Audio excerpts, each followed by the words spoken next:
The scenes at the academy reveal a very masculine environment.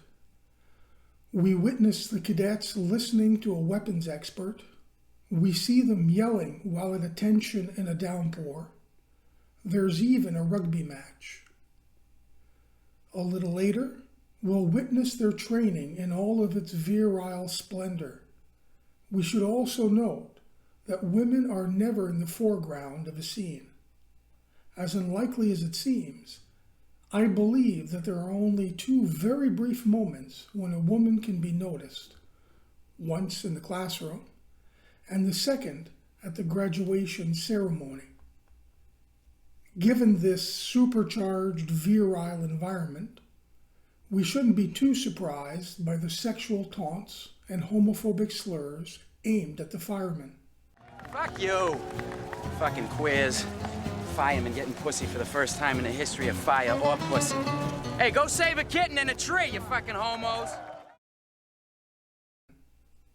Sullivan is evidently a heterosexual man's man. Congratulations. Thanks, hon.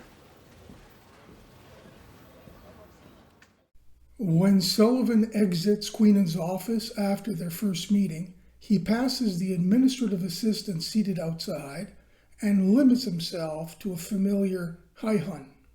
We'll return to this later. However, her reaction right now is more interesting.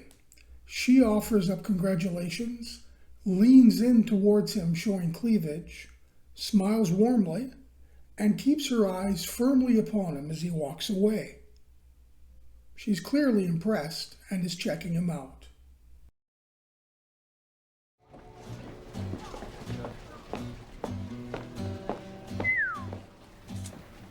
Hi, Darlene. We're shown Darlene's rear as she walks away, and Sullivan releases a wolf whistle. Sullivan is obviously attracted to women. Darlene is none too pleased, but limits herself to a disapproving glance. We're left with the impression that, given the context, Darlene has borne this type of behavior in the past, and that Sullivan is unlikely to be reprimanded any further. This unit is new, and you are the newest members of it. You have been selected for it on the basis of intelligence and aptitude. Sullivan's been checked out from behind, and he's checked out Darlene's behind. Now we have a scene showing us Sullivan's confidence and prowess with women. Without ever speaking, Sullivan solicits a smiling blush from a young, attractive colleague. Whereas the first two women were probably administrative staff, the third woman is an equal. She's literally seated at the same conference table. Sullivan knows how to be seductive.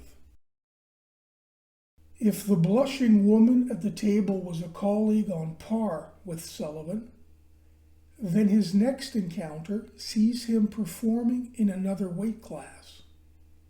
Madeline is, as stated by Sullivan elsewhere, hot shit. She's a doctor, a psychiatrist, and consults with the police department. Sullivan's glance and opening line in the elevator doesn't produce a blush, but a curt, "Have I seen you professionally?" Notwithstanding the initial chill, Sullivan proves disarming and manages to get her card and the near promise of a date. All of this in the midst of an elevator full of strangers and in the time it takes to get to the fourth floor. Sullivan clearly is skilled at this sort of business. No? No?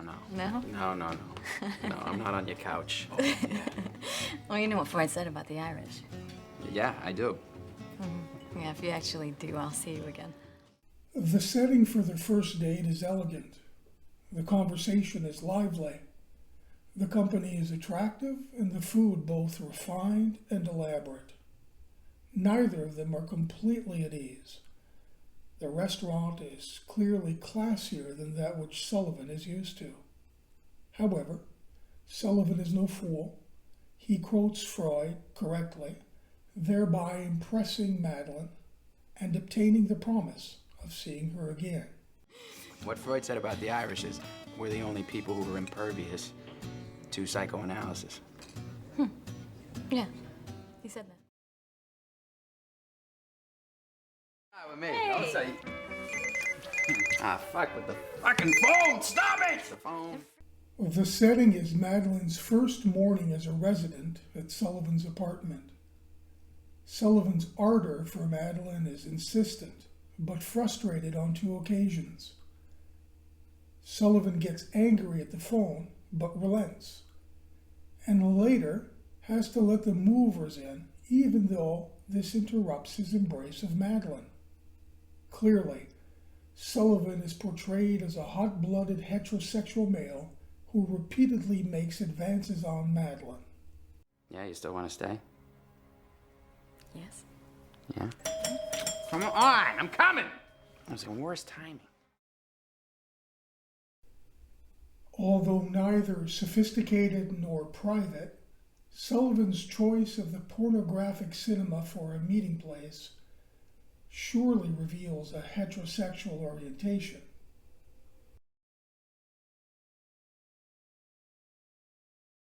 Really? Yeah. And they say that this little speck is a penis. Granted, there's a lot going on in this scene. However, if we limit ourselves to the obvious, we have proof of Sullivan's fertility and virile heterosexuality. Sullivan is to father a child and continues to seek sexual relations, notwithstanding his partner's pregnancy. Can you still,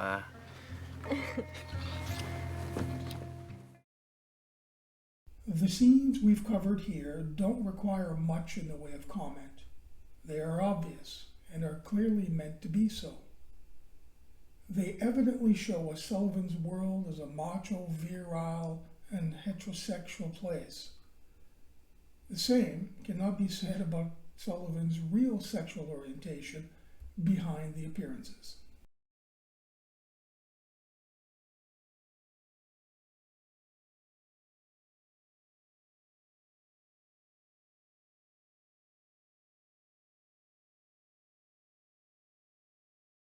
We're no longer at the academy.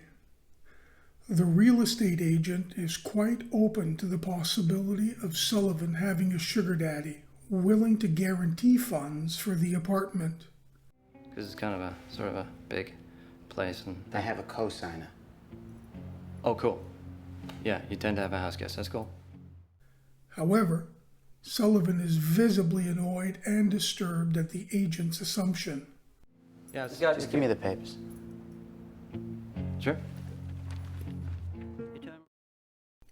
Put simply, Sullivan failed to perform last night and is thoroughly unwilling to even discuss the matter. Maybe Madeline is correct. It could happen to anyone. Madeline doesn't tell us that she loves Sullivan. Rather, she shares that it's a very serious relationship. But more importantly, what could she be referring to when speaking about doubts rather than problems? Was that shrink cunt that answered the phone? Costello uses the C word elsewhere when talking about women. The vulgarity is striking. However, Costello, who's known Sullivan forever, never refers to vaginal intercourse when speaking about sex with Madeline. Rather, he'll hint at Sullivan's orientation by referring to fellatio and anal sex as Sullivan's preferred acts, neither of which are primarily or essentially heterosexual in nature. Do you like Little Miss Thing sucking on your cock? But listen to me, son. Don't disappoint me on this, or some other guy will be putting their fat cock up Little Miss Freud's ass. Bracketing the phone conversation between Sullivan and Costello are 2 scenes which nearly mirror one another. Both show us Sullivan making sexual advances to Madeline, only to find himself frustrated by banal events beyond his control. The first scene shows a Sullivan moving to embrace Madeline in full ardor. Unfortunately, the phone rings and he insists that she answer, despite her willingness to forget the call. The second also has Sullivan making advances, only to be angrily frustrated by the movers ringing at the door. In spite of the kissing, embracing, and lusty perseverance, Sullivan is neither interrupted nor frustrated. Truth be told, the phone and the doorbell both rang before Sullivan made his advances toward Madeline. It is as though he selected these moments, fully knowing that he wouldn't have to finish what he had begun. Sullivan's choice for the meat could be said to reveal his appetites, were it not for the fact that he is visibly ill at ease from the moment of his arrival. Not only does the screen's content fail to capture his attention, it actually appears to repel him. Costello's practical joke is also revealing. Costello is pointing an abundant sexual aid at Sullivan when he asks, "See anything you like, Collin?" I suspect Costello is referring to the sexual aid rather than the on-screen content. Again, he's known Sullivan forever. Not only did Sullivan get the girl in the story, he appears to have gotten the girl pregnant. But he's quite taken aback, and more than a little perplexed. He'll ask Madeline twice if it's really so, not with joyous surprise, but rather with near incredulity. In the end, only Sullivan knows if he fully completed his lovemaking.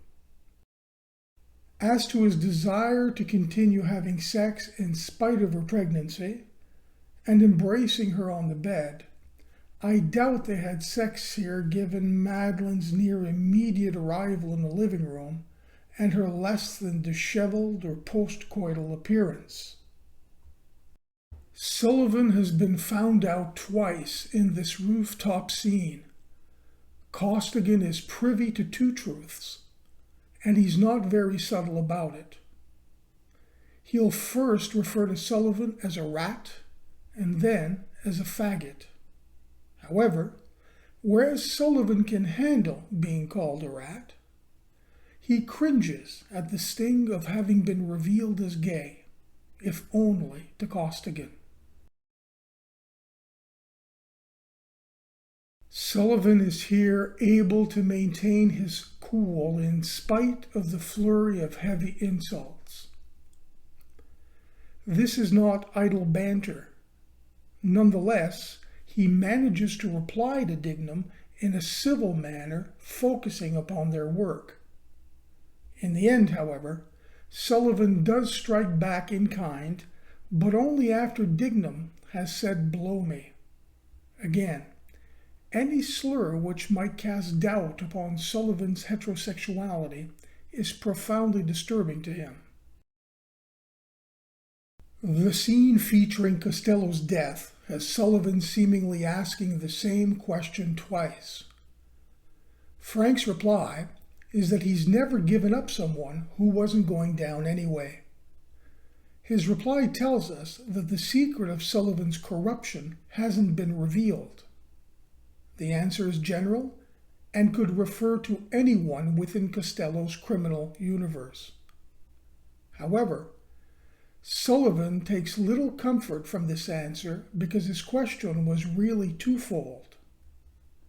This time, Collin comes in close, lays a hand upon Costello's shoulder, friendly, but with a pistol, and asks the question again, but in hushed tones, with some intimacy, and with different wording. "Frank, do they know about me?" This time it is precise and personal, and it's about Sullivan's true orientation. Frank replies, "Only I know about you." Remember, he's known Sullivan since he was a boy. Captain Ellerby is the man who begrudgingly trusts in appearances. After all, he is as he appears. Unwittingly, Ellerby lists Sullivan's motives for the wedding to Magdalene. First of all, he's marrying a doctor, and this is outstanding for an ambitious young man. Moreover, marriage proves that a man is not impotent. And, most importantly, that he can't be gay. How's your wedding coming along?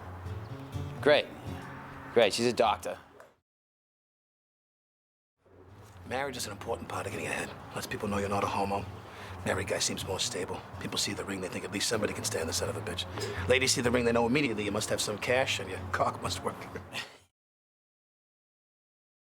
The film's strong virility at the outset could possibly be said to subtly veer into the homoerotic. For example, the contact, sexual slurs, and camaraderie at the rugby match could be viewed as such. However, Sullivan's second meeting with Berrigan, the first being at the rugby game, probably lends itself more to the label of homoerotic because of its reference to leather-clad fascist troopers, and to the fact that Sullivan's stare at Berrigan is a little too long and intense. You got any suits at home, or you like coming to work dressed like you're going to invade Poland? You got quite the family tree here. A final thought as to Sullivan's real sexual orientation has to do with perception. We've come to understand that Sullivan is a gay man in a hostile environment. He'll do anything to conceal his orientation. If you're still not convinced, then please bear in mind that nearly every scene attempting to emphasize heterosexuality is a public one. There are, I believe, always witnesses or spectators. The classroom, the firing range, at attention in the downpour, the rugby match, the wolf whistle, the blushing colleague, the elevator meeting with Magdalene, and their date at the restaurant. None of these scenes are private.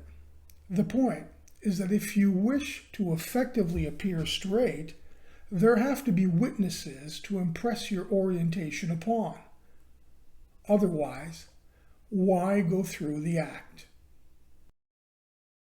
There are at least two scenes which negatively support the idea that Sullivan's sexuality always has to be seen. The first is his exit from Queenan's office. We notice the assistant's interest in Sullivan. However, what is equally striking is his relative indifference to her. Sullivan limits himself to a familiar, "Hi, hon." There's no real flirting or seduction. The reason for this is that there is no real public.